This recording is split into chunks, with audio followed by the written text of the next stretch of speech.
Raksasa bersembunyi di langit. Kipu adalah benda terbesar yang pernah ditemukan di alam semesta. Benda ini telah mengacaukan pemahaman kita tentang alam semesta selama bertahun-tahun, dan kita baru saja menemukannya. Kipu itu padat, kuat, dan berbahaya untuk diabaikan. Jika kita tidak memahami struktur seperti ini, kita mungkin salah membaca alam semesta. Jadi, apa sebenarnya kipu itu? Kipu bukanlah benda padat seperti planet atau bintang, dan ia juga bukan benda tunggal.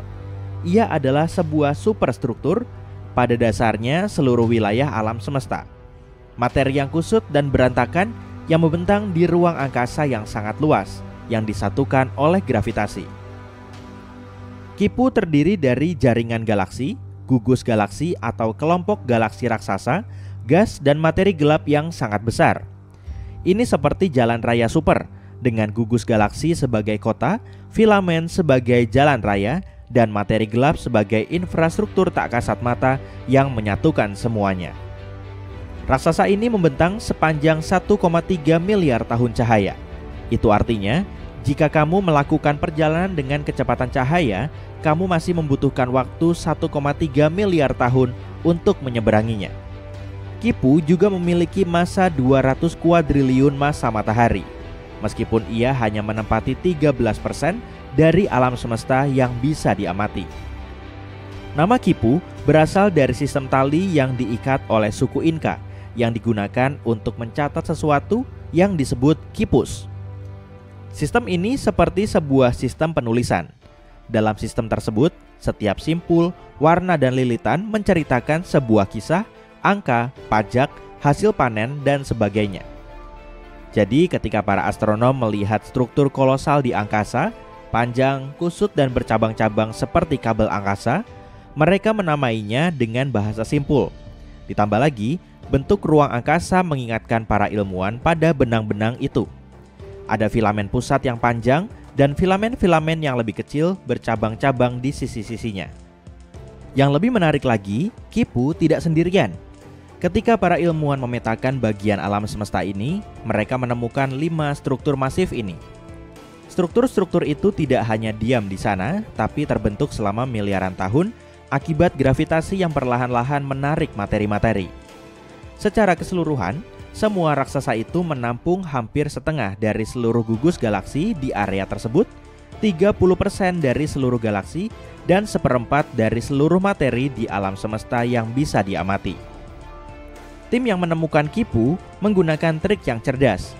Mereka mencari sinar X yang berasal dari gugus galaksi. Gugus-gugus ini tidak hanya berisi galaksi-galaksi, tapi juga berisi gas yang sangat panas. Saking panasnya, gas tersebut memancarkan cahaya sinar X yang tidak bisa kita lihat dengan mata biasa. Tapi, teleskop-teleskop khusus bisa melihatnya. Jika ada banyak pancaran sinar X, itu artinya ada banyak sekali materi, galaksi, gas, dan materi gelap yang ditarik bersama oleh gravitasi. Disitulah area terpadat dan penuh sesak di alam semesta. Jadi dengan mengikuti pancaran sinar X, para ilmuwan bisa menggambar peta yang menunjukkan lokasi persembunyian struktur kosmik tersebut seperti Kipu. Mengapa semua ini penting? Karena struktur-struktur raksasa ini mengacaukan segalanya. Pertama-tama mereka membelokkan latar belakang gelombang mikrokosmik, cahaya purba yang tersisa dari Big Bang. Ini adalah cahaya redup yang memenuhi seluruh alam semesta. Setelah Big Bang terjadi dan dunia kita tercipta, dunia memancarkan cahaya dan sinyal pertama yang masih belum sepenuhnya melemah. Sisa-sisa radiasi masih terus datang kepada kita bahkan setelah 13,8 miliar tahun. Dengan mempelajari cahaya purba ini, para ilmuwan bisa mengetahui seperti apa alam semesta pada masa awal. Dan Kipu membeberkannya untuk kita. Struktur raksasa ini menahan gravitasi yang sangat besar sehingga membelokkan dan mendistorsi cahaya purba ini ketika melewatinya. Itulah yang disebut efek Shockwave terintegrasi. Lengkungan ini menambah derau pada sinyal asli dan sekarang kita jadi lebih sulit untuk mendapatkan pemahaman yang tepat dan lebih jelas tentang seperti apa bayi alam semesta itu dan bagaimana alam semesta mengembang. Mereka juga mengacaukan konstanta Hubble. Alam semesta terus mengembang dan konstanta Hubble memberitahu kita seberapa cepat alam semesta berkembang. Dengan kata lain, seberapa cepat galaksi-galaksi bergerak menjauh satu sama lain. Tapi benda-benda raksasa di ruang angkasa seperti Kipu memiliki gravitasi yang sangat besar sehingga menarik galaksi-galaksi di dekatnya ke arahnya dan mengacaukan pergerakan galaksi-galaksi itu. Hal ini menyulitkan para ilmuwan untuk mengukur kecepatan pemuaian alam semesta yang sebenarnya. Mereka tidak bisa mengetahui apakah sebuah galaksi bergerak karena alam semesta memuai atau hanya karena ditarik oleh sesuatu yang sangat besar di dekatnya. Dan terakhir, ada pelensaan gravitasi. Cahaya di ruang angkasa bergerak secara konstan, tetapi tidak selalu mengikuti garis lurus. Jika ruang angkasa mengalami distorsi seperti oleh gravitasi, maka cahaya yang melintasi ruang angkasa juga akan mengalami pembelokan dan distorsi. Pelensaan gravitasi terjadi ketika cahaya dari galaksi yang jauh dibengkokkan karena melewati sesuatu yang sangat masif, seperti Kipu. Gravitasi yang sangat besar itu menarik cahaya seperti halnya bola yang berat bisa membengkokkan selembar kertas. Dan karena cahaya memberikan informasi kepada kita, secara harfiah membuat kita melihat seperti apa benda-benda itu. Pembelokan ini mendistorsi cara kita melihat galaksi. Gambar galaksi akan terlihat melebar, lebih terang, atau kita bahkan bisa menemukan seluruh galaksi di tempat yang salah. Ini seperti melihat alam semesta kita melalui kaca pembesar yang melengkung. Jika kita tidak berhati-hati, kita bisa salah membaca distorsi tersebut dan mendapatkan gambaran yang salah tentang seperti apa dunia kita. Untungnya, superstruktur misterius ini tidak muncul begitu saja. Para astronom menduga kalau sesuatu seperti itu pasti ada di luar sana. Hanya saja, mereka tidak tahu pasti. Model terbaik untuk alam semesta disebut Lambda CDM. Model ini menyatakan bahwa alam semesta bermula dari Big Bang, masih terus mengembang, dan sebagian besar terdiri dari hal-hal misterius, energi gelap, dan materi gelap dingin, bagian CDM. Kita tidak bisa melihat atau menyentuh benda-benda ini, tapi kita tahu bahwa mereka ada karena jika tidak ada, alam semesta kita akan hancur berantakan. Model ini cocok dengan apa yang kita lihat, seperti pembentukan galaksi, bagaimana bintang bergerak, dan bentuk keseluruhan alam semesta. Jadi, meskipun ada beberapa potongan teka-teki yang masih menjadi misteri, potongan-potongan itu cocok dengan gambaran yang sebenarnya. Dan model ini benar-benar meramalkan hal-hal seperti Kipu. Ketika para ilmuwan melakukan simulasi dengan menggunakan model tersebut, mereka melihat struktur yang sama terbentuk. Jaring-jaring kosmik raksasa yang terdiri dari galaksi-galaksi yang diikat oleh gravitasi. Kipu cocok dengan prediksi tersebut dalam kehidupan nyata. Ini juga berarti bahwa Lambda CDM, sekali lagi, cocok dengan kehidupan nyata. Syukurlah, tidak ada kejutan besar di sini. Tapi setelah kita benar-benar menemukannya, Lambda CDM merupakan struktur terbesar yang diketahui di alam semesta yang bisa diamati. Ada lagi struktur raksasa lain sebelum Kipu, tembok besar Sloan. Tembok ini ditemukan pada tahun 2003 dan diyakini sebagai salah satu struktur terbesar yang pernah ditemukan. Dan itu masih merupakan monster yang luar biasa. Tembok besar Sloan membentang lebih dari 1 miliar tahun cahaya. Disebut tembok, tapi bukan tembok seperti yang kamu temukan di bumi. Tembok ini juga merupakan jaringan kosmik yang sangat luas yang terdiri dari ribuan galaksi dan gas yang dihubungkan oleh materi gelap. Apa yang membuat Kipu dan tembok besar Sloan begitu mengejutkan adalah karena keduanya tampak terlalu besar untuk ada. Menurut model Lambda CDM, struktur sebesar itu seharusnya tidak umum, terutama pada saat terbentuk. Bagaimana raksasa-raksasa ini bisa terbentuk begitu cepat di alam semesta yang seharusnya bertumbuh, mengembang, dan merapikan diri dari waktu ke waktu? Dan jika kita terus menemukan lebih banyak lagi, itu akan menjadi sangat gila.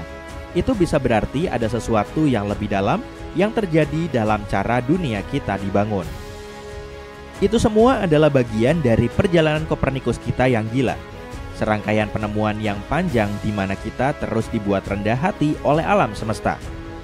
Setiap kali kita menemukan sesuatu seperti ini, kita semakin menyadari bahwa kita bukanlah pusat dari segala sesuatu.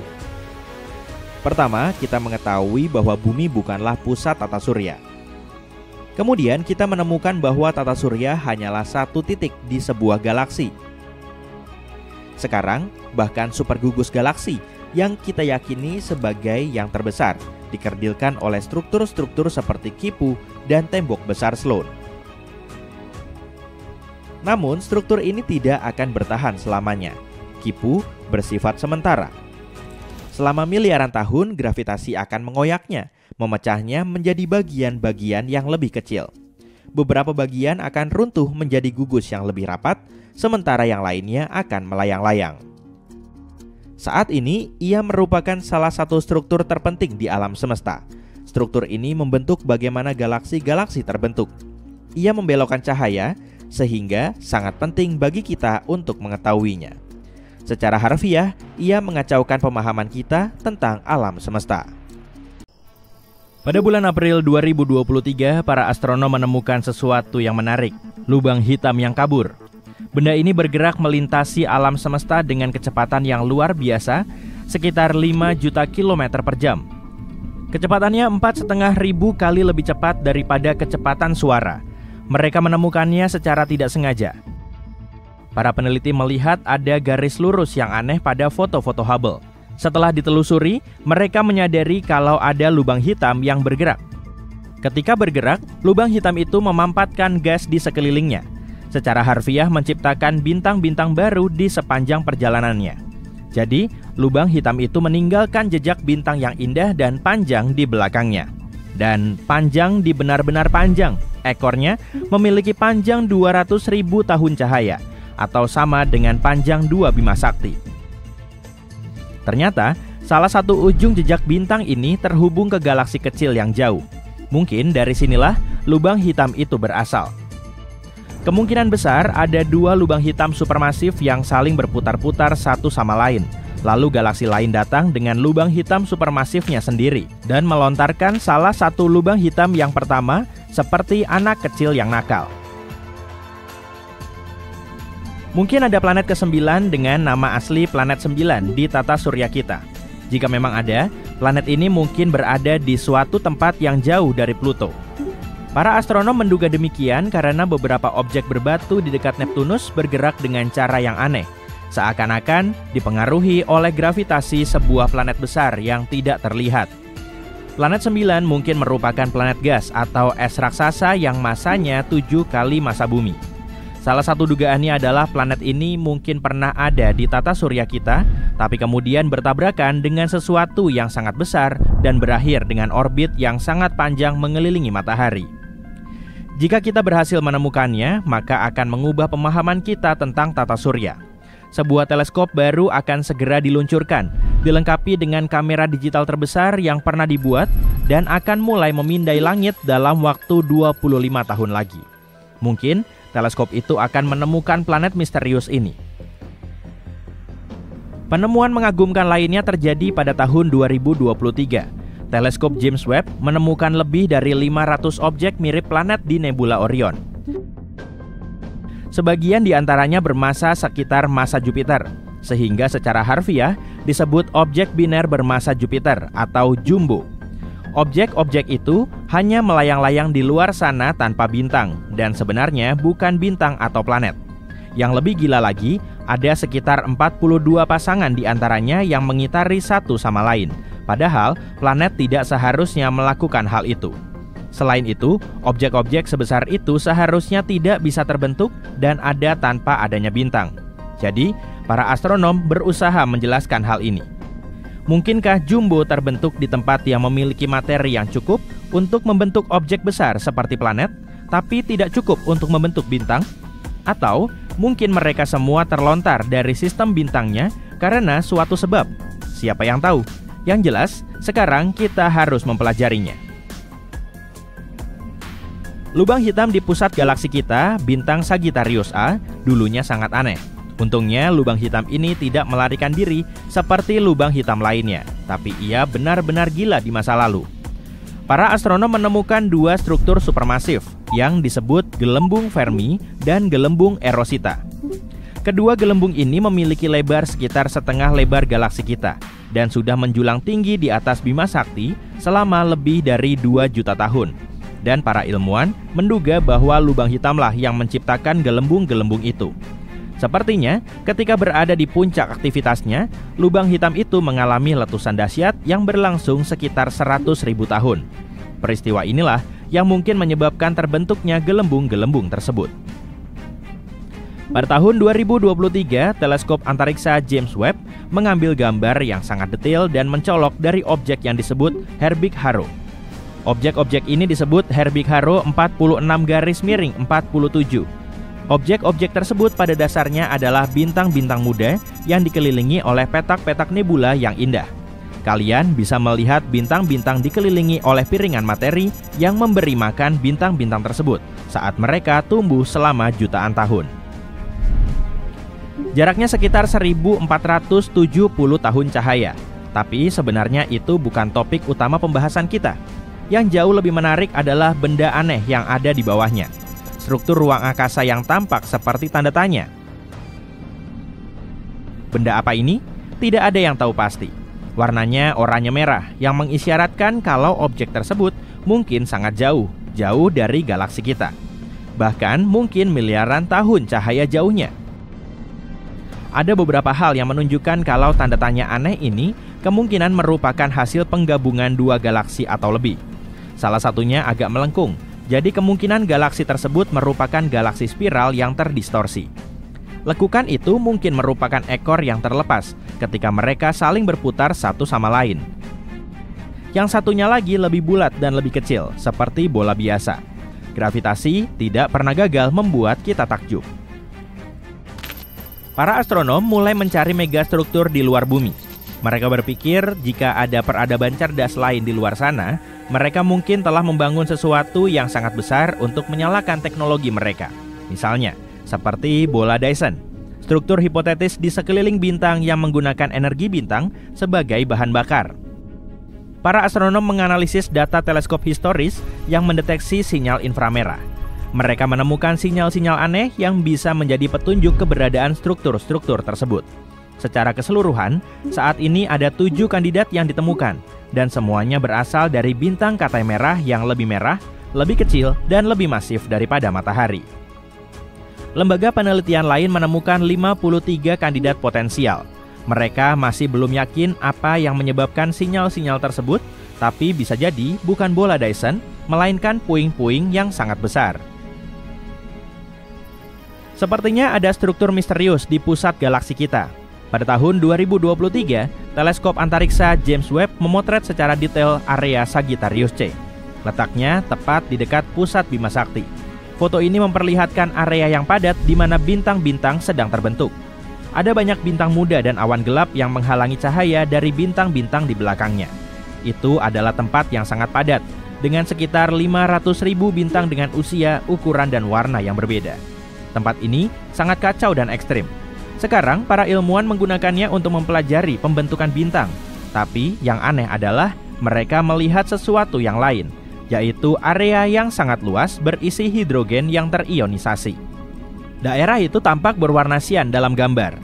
Area ini panjangnya sekitar 25 tahun cahaya, mengelilingi sisi bawah awan tebal, dan sepertinya ada beberapa struktur seperti jarum. Struktur-struktur itu tampak berlokasi secara acak, dan para astronom tidak tahu struktur apa itu. Jadi sekarang mereka harus mempelajarinya lebih detail lagi.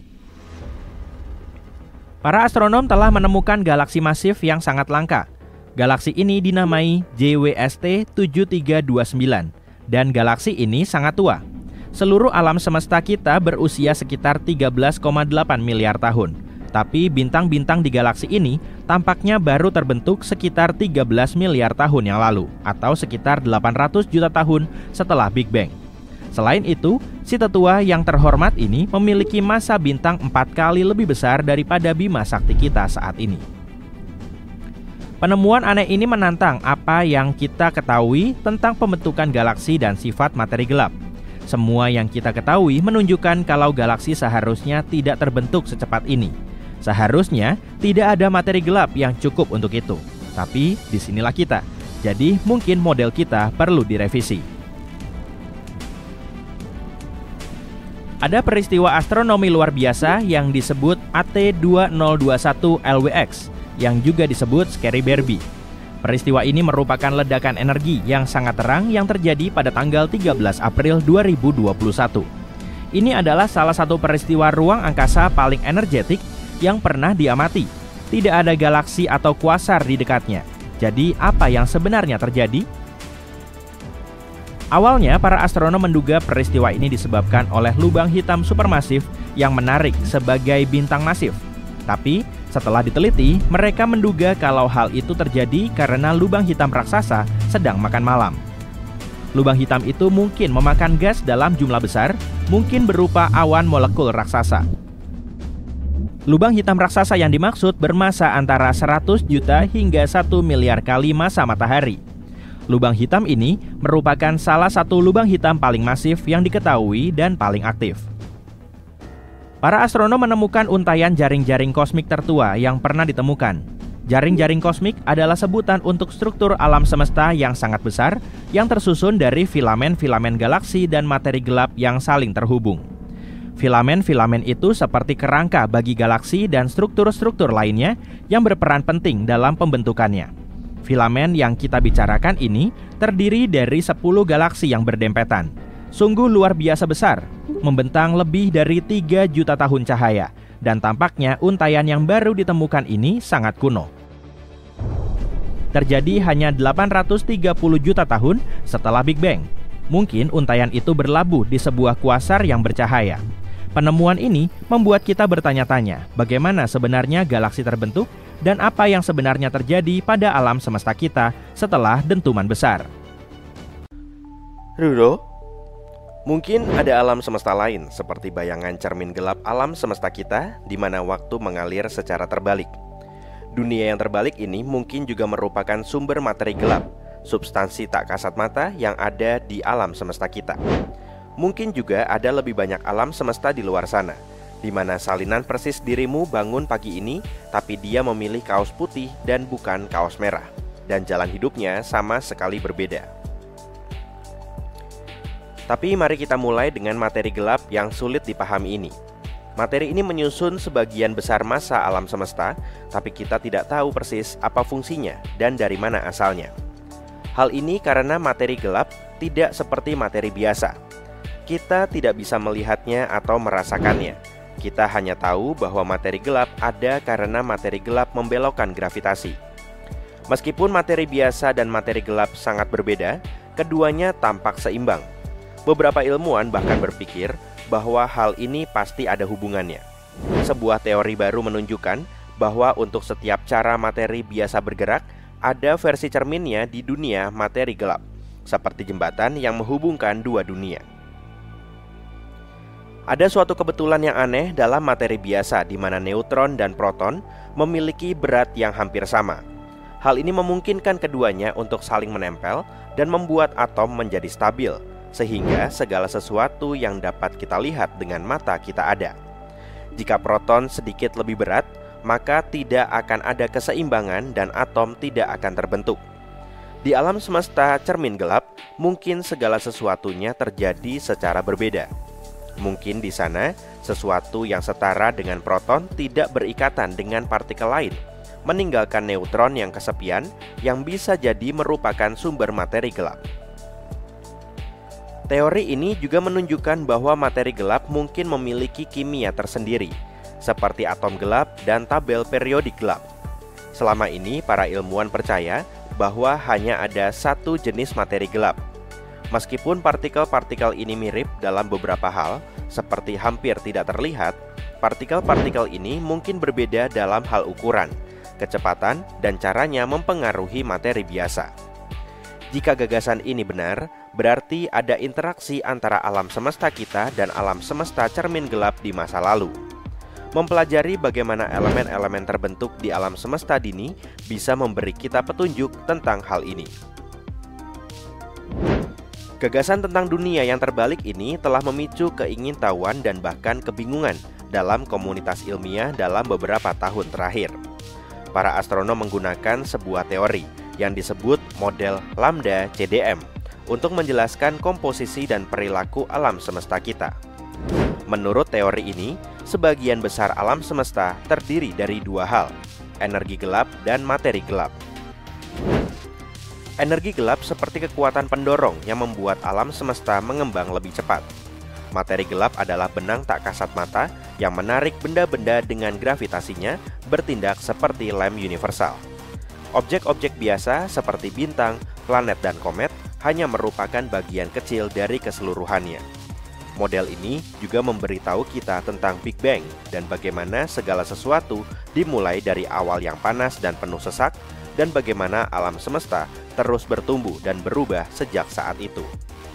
Meskipun model ini tampaknya benar dalam banyak hal, model ini tidak menjelaskan semua fenomena kosmik.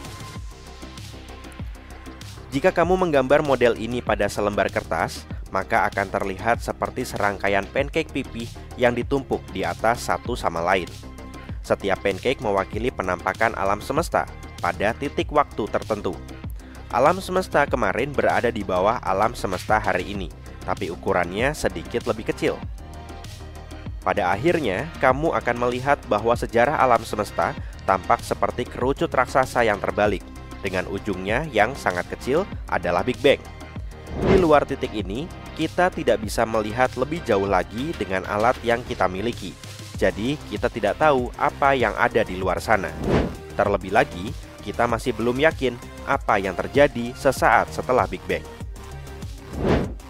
Namun, jika kita menerapkan matematika, alam semesta mungkin akan melampaui titik kritis historis ini. Artinya, alam semesta akan bergerak mundur, menciptakan kerucut cermin yang serupa, di mana waktu akan mengalir mundur, setidaknya dalam perspektif kita.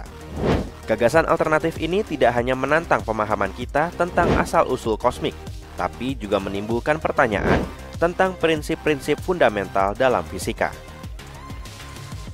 Semua kehebohan tentang alam semesta cermin juga datang dari ANITA, instrumen ilmiah yang ditempatkan di Antartika, dan penemuan-penemuannya.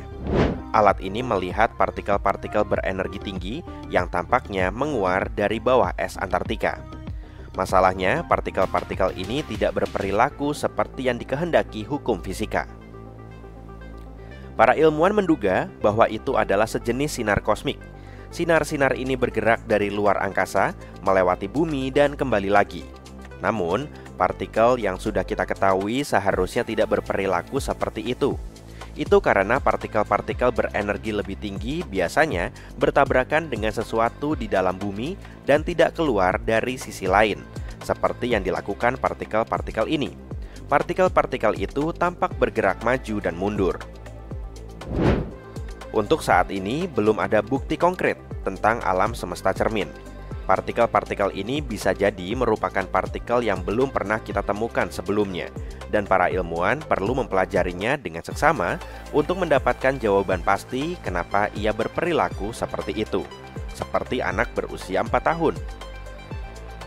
Tapi bagaimana jika tidak hanya ada satu alam semesta, melainkan ada banyak alam semesta? Konsep multisemesta ini berasal dari gagasan seperti teori inflasi yang mengatakan bahwa dunia kita mengalami perluasan yang sangat cepat pada tahap awalnya. Meskipun inflasi telah berhenti di lingkungan kita miliaran tahun yang lalu, kemungkinan besar inflasi berlanjut di wilayah lain di alam semesta, menciptakan alam semesta yang berbeda dengan hukum fisika dan karakteristiknya yang unik. Alam semesta kita adalah satu-satunya yang kita ketahui yang bisa mendukung kehidupan. Kita memiliki bintang-bintang yang stabil, yang bisa memberikan panas dan kehangatan, misalnya, yang sangat penting bagi makhluk hidup untuk bisa bergerak. Kita juga memiliki banyak sekali elemen seperti karbon dan hidrogen, yang juga dibutuhkan untuk keberlangsungan kehidupan. Hipotesis multisemesta memberikan penjelasan kenapa alam semesta kita menunjukkan kondisi yang ramah terhadap kehidupan. Hipotesis ini menjelaskan bahwa ada banyak sekali alam semesta lain di luar sana, dengan kondisi yang berbeda-beda, sehingga keberadaan kehidupan di salah satu alam semesta tersebut menjadi lebih kecil kemungkinannya. Salah satu implikasi yang menarik dari teori multiverse adalah gagasan tentang doppelganger, yaitu salinan individu yang sama persis dengan yang ada di alam semesta paralel. Gagasan ini menunjukkan bahwa di dalam bentangan multiverse yang luas, mungkin ada skenario yang tak terbatas, di mana versi identik dari diri kita sendiri mengalami peristiwa serupa pada saat yang sama. Sebelum kita memulai perjalanan ke alam semesta yang berbeda, kita mungkin masih perlu memahami alam semesta kita sendiri. Misalnya, ada galaksi yang berada jauh dari kita yang mungkin tidak memiliki materi gelap sama sekali. Jaraknya sekitar 250 juta tahun cahaya dan sekilas terlihat normal. Tapi, jika kita mengamati lebih dekat, kita tidak bisa menemukan materi gelap. Jika ternyata ada lebih banyak galaksi seperti ini, maka hal ini bisa mengubah pemikiran kita tentang bagaimana galaksi terbentuk. Materi gelap biasanya dianggap penting dalam proses ini, bertindak seperti lem yang menyatukan semuanya. Namun, memang benar bahwa galaksi aneh ini lebih redup dan memiliki lebih sedikit bintang daripada biasanya. Ketika pertama kali ditemukan pada tahun 2019, para ilmuwan mengira galaksi ini tidak memiliki materi gelap karena kecepatan perputarannya. Kecepatan putaran sebuah galaksi memberitahu kita berapa banyak materi yang ada di dalamnya. Dengan membandingkan kecepatan ini dengan kecepatan yang bisa kita lihat, para astronom bisa mengetahui seberapa banyak materi tambahan, seperti materi gelap yang seharusnya ada di sana. Dan di galaksi yang unik ini, hasil perhitungan menunjukkan tidak ada. Di antara semua teori ini, ada juga teori yang mengatakan bahwa materi gelap mungkin tidak nyata sama sekali. Studi baru ini mengusulkan bahwa mungkin kita telah mencari sesuatu yang sebenarnya tidak ada. Mereka berpendapat bahwa pemahaman kita tentang gravitasi mungkin tidak cukup baik untuk menjelaskan kenapa beberapa galaksi berperilaku aneh. Jadi, alih-alih materi gelap yang menyebabkan perilaku aneh ini, mereka mengatakan bahwa mungkin saja kita tidak sepenuhnya memahami cara kerja materi biasa. Mereka mendasarkan temuan ini pada teori yang disebut dinamika Newton yang dimodifikasi. Teori ini menyatakan bahwa gravitasi berperilaku berbeda pada jarak yang sangat jauh atau kecepatan yang sangat rendah. Bayangkan sebuah tempat di mana satu hari berlangsung lebih lama dari setahun. Di Venus, satu hari yang berarti satu putaran penuh pada porosnya setara dengan 243 hari di bumi. Dan lebih anehnya lagi, meski mengalami hari yang gak pernah berakhir, setahun di Venus lebih singkat dibandingkan di bumi. Bumi butuh waktu sekitar 365 hari untuk menyelesaikan satu kali orbit mengelilingi matahari, sedangkan Venus hanya butuh 225 hari. Jadi bagi Venus, satu hari lebih panjang dari satu tahun. Venus memang planet yang aneh. Planet ini disebut kembaran bumi karena kemiripannya, meskipun ukurannya sedikit lebih kecil dari bumi. Tapi ada beberapa perbedaan besar juga. Contohnya Venus berputar ke arah yang berlawanan, yang berarti matahari di sana terbit di barat dan terbenam di timur. Selain itu, Venus bukan satu-satunya planet yang memiliki ritme ini. Uranus pun demikian.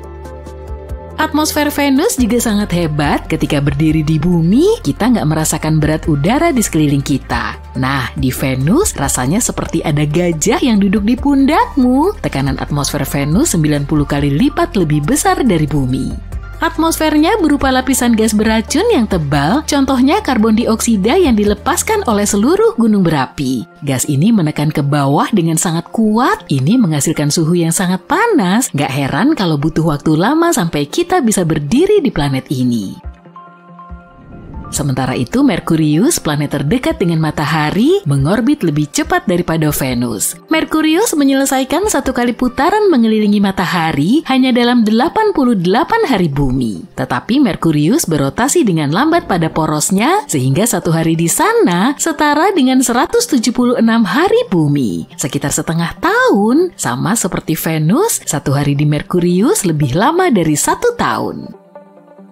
Karena jaraknya yang paling dekat dengan matahari, nggak heran kalau Merkurius mengalami pergantian suhu yang sangat ekstrem. Suhu di siang hari bisa mencapai lebih dari 426 derajat Celcius, cukup panas untuk melelehkan timah. Tapi tunggu sampai matahari terbenam, pada malam hari, suhu di sana bisa turun sampai minus 178 derajat Celcius.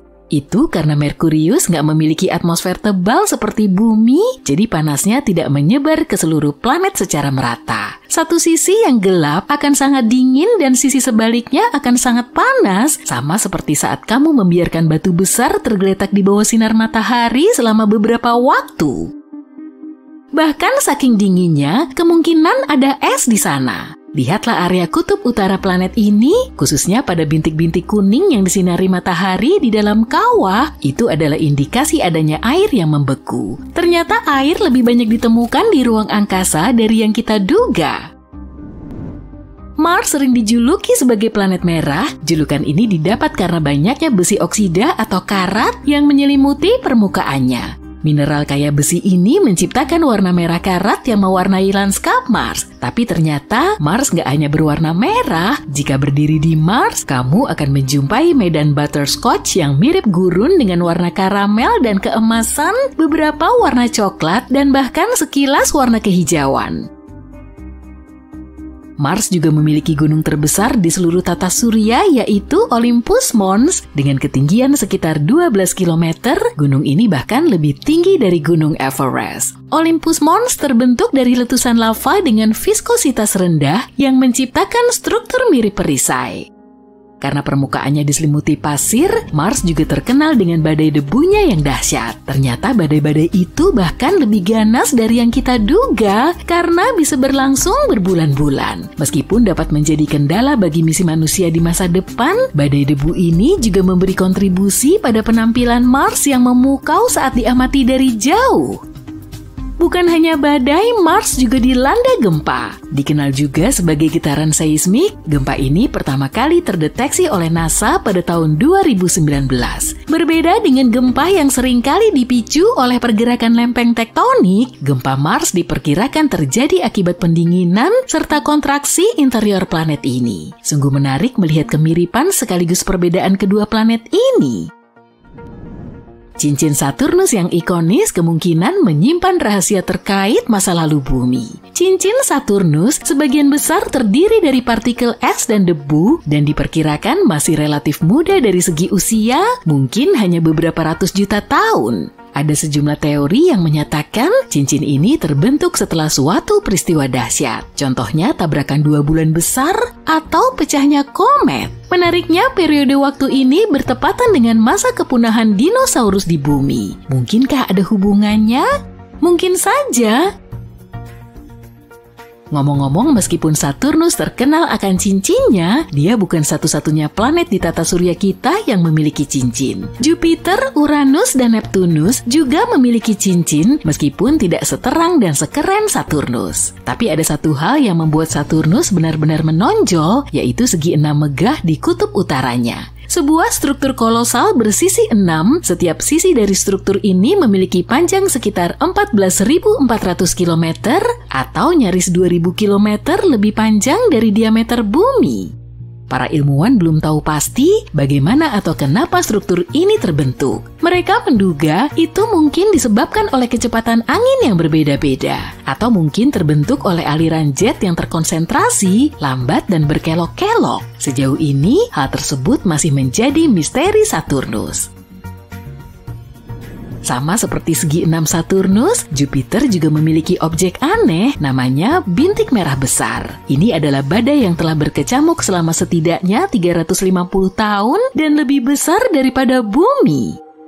Terlepas dari namanya, warna bintik ini berubah-ubah selama bertahun-tahun dari merah bata hingga oranye pucat. Para ilmuwan terus mempelajari badai abadi ini untuk mengungkap misteri dari ketahanan dan warna yang terus berubah. Dari segi meteorologi, bintik merah besar merupakan sumber energi yang dahsyat. Bintik ini menghasilkan tekanan yang sangat besar di belahan selatan Jupiter.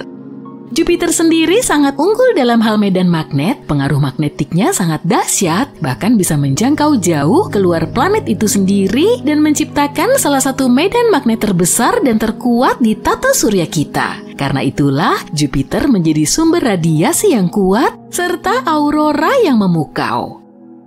Cahaya utara di bumi memang memukau, tapi Jupiter juga punya sesuatu yang istimewa. Medan magnet berinteraksi dengan partikel bermuatan dari bulan-bulan Jupiter dan angin matahari. Interaksi ini menciptakan aurora yang indah di dekat kutub-kutubnya. Tapi dibandingkan bumi, ukuran aurora ini jauh lebih besar, nggak seperti yang pernah kita lihat di planet kita. Tapi memiliki bintik besar yang keren bukanlah fitur unik di tata surya kita. Neptunus, planet raksasa penuh badai, planet ke-8 dan terjauh dari matahari, juga memiliki bintik gelap raksasa. Seperti halnya Jupiter, bintik ini merupakan pusaran besar di atmosfer Neptunus, tapi nggak seperti di Jupiter. Bintik ini datang dan pergi karena pola cuaca Neptunus yang dinamis dan selalu berubah. Neptunus sama seperti Uranus dikenal sebagai raksasa es. Dan seperti planet raksasa lainnya, Neptunus juga memiliki angin paling ganas di tata surya kita. Angin supersoniknya bisa berkecepatan lebih dari 1.900 km per jam. Bener-bener ratu drama. Tapi ini menjelaskan formasi awannya yang tebal. Ngomong-ngomong, kalau kamu pernah membayangkan sebuah planet yang dihujani berlian, kamu mungkin ingin mengunjungi planet ini. Jauh di dalam atmosfer Neptunus, di mana tekanannya sangat ekstrem, para ilmuwan berteori bahwa atom-atom karbon terkompresi dan membentuk berlian. Dan kemudian, berlian-berlian ini mungkin turun sebagai hujan. Sungguh kejutan unik saat badai melanda ya. Bulan-bulan Neptunus berasal dari induknya yang memiliki cuaca yang unik. Sebagai contoh, bulan terbesarnya, Triton, memiliki kriovolcano. Alih-alih memuntahkan batuan cair seperti gunung berapi di bumi, kriovolcano Triton menyemburkan campuran air, amonia, dan nitrogen. Bayangkan geyser es yang menyemburkan material keluar angkasa. Tampaknya di tata surya kita aja, setiap planet memiliki keunikan dan karakteristik yang menarik. Yuk kita berharap untuk menemukan lebih banyak lagi hal menarik di luar angkasa di masa depan. Matahari adalah bintang berukuran rata-rata, tapi bintang ini masih bisa menampung 1.300.000 bumi. Bobot matahari juga 333.000 kali berat planet kita. NASA telah menerjemahkan berbagai gelombang radio yang terbentuk oleh atmosfer berbagai planet menjadi bunyi yang bisa didengar. Begitulah para astronom mengetahui bahwa bunyi Neptunus mirip ombak lautan. Jupiter kayak berada di bawah air, dan suara Saturnus mirip musik latar film horor. Di bumi, bunyinya mirip musik jazz bebop. Enggak deng, bercanda. Permukaan matahari memang panas sekali, tapi sambaran petir 5 kali lebih panas. Bumi disambar 100 petir setiap detik. Itu berarti ada 8 juta sambaran dalam sehari dan sekitar 3 miliar sambaran setahun. Mengejutkan? Kalau suatu hari nanti kamu bisa pergi ke bulan dan melihat jejak kaki yang masih baru, itu bukan berarti di sana ada orang lain bersamamu. Jejak kaki atau tanda serupa bisa bertahan selama 1 juta tahun di sana. Sebab bulan nggak punya atmosfer, nggak ada angin, bahkan yang sepoi-sepoi sekalipun yang pelan-pelan bisa menghapus jejak kaki itu. Para astronom telah menemukan lubang terbesar yang pernah kita lihat di alam semesta. Ini adalah ruang kosong raksasa yang membentang seluas 1 miliar tahun cahaya. Mereka tidak sengaja menemukannya. Salah satu anggota tim peneliti merasa agak bosan dan ingin mengecek bagaimana keadaan menuju titik dingin, yaitu sebuah anomali dalam peta latar belakang gelombang mikrokosmik atau CMB. Ini adalah pendar cahaya lemah yang jatuh di planet kita dari berbagai arah dan mengisi alam semesta. Cahaya ini telah bergerak di ruang angkasa selama hampir 14 miliar tahun sebagai sinar yang muncul setelah peristiwa Big Bang. Jadi, kamu jatuh ke dalam lubang hitam dan sudah siap-siap untuk menghadapi akhir yang sedih. Tapi nggak harus begitu kok. Jatuh ke dalam lubang hitam belum tentu menghancurkanmu atau pesawat antariksamu. Kamu harus memilih lubang hitam yang besar agar selamat. Kalau kamu jatuh ke dalam lubang hitam kecil, horizon peristiwanya terlalu sempit dan gravitasinya meningkat setiap beberapa senti ke bawah. Jadi jika kamu julurkan tangan ke depan, gravitasi di jari-jarimu jauh lebih kuat daripada gravitasi di sikumu. Ini akan membuat tanganmu memanjang dan kamu akan merasakan ketidaknyamanan. Jujur, ini lumayan berasa. Semua berubah jika kamu jatuh ke lubang hitam supermasif, seperti yang ada di pusat galaksi. Lubang hitam ini bisa jutaan kali lebih berat dibanding matahari. Horizon peristiwanya lapang, dan gravitasi nggak berubah begitu cepat. Jadi gaya yang kamu rasakan di tumit dan di puncak kepala kurang lebih akan sama besarnya, dan kamu bisa masuk sampai ke jantung lubang hitam. Mitos ini terbantahkan. Jika kamu nonton film yang sangat menyentuh di antariksa dan mulai menangis, air matamu gak akan mengalir turun. Air mata akan terkumpul di sekitar bola mata. Matamu akan jadi terlalu kering hingga rasanya seperti terbakar. Cairan apapun yang terbuka di tubuhmu akan menguap, termasuk di permukaan lidahmu. Omong-omong tentang terbakar, ternyata api nggak bisa nyala kalau di ruang angkasa. Api bisa menyebar kalau ada aliran oksigen, dan karena di ruang angkasa nggak ada, ya gitu deh. Begitu meledak, harusnya bintang tidak hidup lagi. Tapi sebagian bintang entah bagaimana mampu bertahan dalam ledakan supernova besar. Bintang zombie seperti ini sangat langka. Ilmuwan menemukan bintang zombie yang benar-benar besar bernama LP40365. Ini adalah katai putih yang terbakar sebagian. Katai putih adalah bintang yang telah membakar seluruh hidrogennya, dan sebelumnya, hidrogen merupakan bahan bakar nuklirnya. Dalam kasus ini, ledakan terakhir mungkin lebih lemah dari biasanya, yang nggak cukup kuat untuk merusak seluruh bintang. Kayak bintang yang mau meledak, tapi nggak berhasil, sehingga sebagian materinya masih bertahan. Kalau kamu pergi ke ruang angkasa, jangan coba-coba lepaskan pakaian antariksamu, kecuali kamu sedang berada di pesawat antariksa. Udara di dalam paru-parumu akan memuai, begitu juga oksigen di bagian tubuh yang lain. Kamu akan jadi kayak balon, mengembang 2 kali ukuran biasamu. Berita bagusnya, kulit cukup elastis untuk tetap menahan keutuhanmu, yang artinya kamu nggak akan meledak. Untunglah. Ketika sesuatu memasuki lubang hitam, benda itu berubah bentuk dan teregang kayak spaghetti. Ini terjadi sebab gaya gravitasi mencoba meregangkan sebuah objek ke satu arah, tapi di saat yang sama menekannya ke arah yang lain. Seperti paradok pasta. Omong-omong, sebuah lubang hitam sebesar atom memiliki massa seperti gunung yang benar-benar besar. Ada sebuah lubang hitam di pusat Bima Sakti yang bernama Sagittarius A. Massanya seperti miliaran matahari, tapi syukurlah lubang hitam ini jauh dari kita. Jika kamu membuat ledakan besar di sebuah asteroid, kamu takkan bisa mendengar bunyinya yang keras. Ya, kita sering mendengar bunyi pesawat antariksa dan pertarungan di antariksa dalam berbagai film, tapi itu cuma mitos. Bunyi adalah gelombang yang menyebar karena getaran molekul. Ada seseorang bertepuk tangan beberapa meter jauhnya darimu. Gelombang bunyi mulai mendorong molekul udara pertama di dekat tepukan tangan itu, lalu molekul kedua, ketiga, dan seterusnya, sampai gelombang itu mencapai telingamu.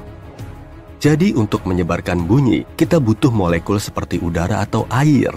Di atmosfer kita, gelombang menyebar dengan baik, tapi antariksa itu hampa udara. Jadi di sini nggak ada apapun. Kamu bisa bertepuk tangan dengan keras di sana, tapi nggak akan ada molekul yang bisa bergetar dan membawa bunyi itu. Jadi, untuk mengadakan percakapan, kamu butuh radio atau kemampuan membaca bibir yang bagus. Meteoroid mengorbit matahari, sedangkan kebanyakan puing buatan manusia mengorbit planet kita. Misalnya, kita meluncurkan hampir 9.000 pesawat ruang angkasa di seluruh dunia, mulai dari satelit sampai roket. Puing terkecil sekalipun bisa merusak sebuah pesawat ruang angkasa dengan kecepatan setinggi itu. Galaksi, planet, komet, asteroid, bintang, benda antariksa adalah hal-hal yang benar-benar bisa kita lihat di antariksa. Tapi itu semua cuma menyusun kurang dari 5% jagat raya seluruhnya.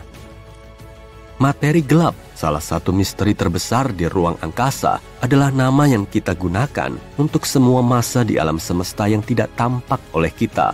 Dan jumlahnya banyak, bahkan mungkin menyusun sampai 25% alam semesta. Energi gelap menyusun 70% lain dari jagat raya. Jumlahnya jadi 100 kan? Oke. Nah, sekarang kita ke bulan. Bulan selalu menghadap kita dengan satu sisi. Ini artinya bulan punya sisi gelap dan sinar matahari nggak pernah sampai ke sana. Tapi itu mitos. Masalahnya adalah bulan secara gravitasi terkunci terhadap bumi. Di bulan juga ada siang dan malam. Hanya saja rotasinya sama persis dengan rotasi bumi. Jadi kapanpun kamu melihat bulan, kamu cuma melihat satu sisi. Meskipun ada siang, ketika matahari juga bersinar di sana, nggak ada sisi gelap. Yang ada adalah sisi jauh. Kita bahkan punya gambarnya. Dan di sana ada salah satu kawah terbesar di seluruh tata surya kita, Basin Kutub Selatan Aitken. Luasnya 2 kali negara bagian Texas. Hiha! Satu mitos yang ternyata nggak benar adalah manusia sebenarnya belum pernah ke bulan. Ini adalah pakaian antariksa asli para astronot yang telah pergi ke sana. Lihat sol sepatunya. Sebagian orang berkata mustahil mereka meninggalkan jejak kaki seperti ini di sana. Sebenarnya bisa. Di bulan, para astronot memakai sepatu bot tambahan di pakaian mereka. Dan solnya cocok sekali dengan jejak kaki di bulan itu. Para astronot nggak membutuhkannya lagi ketika meninggalkan bulan. Jadi mereka membuangnya begitu aktivitas berjalan di bulan selesai. Mereka juga meninggalkan banyak benda di sana. Mereka bahkan membuang sandaran tangan kursi di modul bulan untuk mengurangi bobotnya. Nah, kalau menghitung semua misi Apollo ke bulan, bobot seluruh sampah di bulan sekitar 187 ton. Termasuk sejumlah wahana penjelajah bulan, puing-puing pesawat ruang angkasa, 6 modul bulan, dan semua eksperimen yang ditinggalkan. Itu setara dengan 3 pesawat Boeing 737. Mitos lain tentang matahari adalah bahwa warnanya kuning. Yuk kita ke ruang angkasa untuk memeriksanya.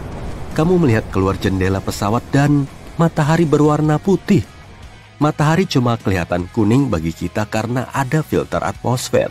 Komposisi udara dan ketebalannya mendistorsi sinar matahari. Tapi bintang memang punya berbagai warna. Bintang yang dingin berwarna oranye dan merah terang. Ini biasanya bintang yang sangat tua, lebih tua dari matahari kita. Tapi bintang muda dan yang masih sangat panas berwarna biru terang. Matahari kira-kira berada di tengah spektrum ini. Oh iya, satu lagi mitos tentang asteroid. Kita harus terbang sedikit lebih jauh dari orbit Mars. Wah, kita berada di sabuk asteroid dan harus terus-menerus menghindari batuan atau balok es raksasa. Kita memasuki awan asteroid padat. Nggak deng. Faktanya, ruang angkasa itu luas dan jaraknya luar biasa. Semua batuan dan puing-puing dalam sabuk asteroid hanya setara dengan 4% berat bulan. Jadi asteroid benar-benar nggak banyak. Untuk memahami dimensi kekosongan di ruang angkasa, lihat saja tabrakan 2 galaksi. Ada miliaran bintang dalam masing-masing galaksi. Dan jika kita campurkan, tabrakan itu tidak akan terjadi.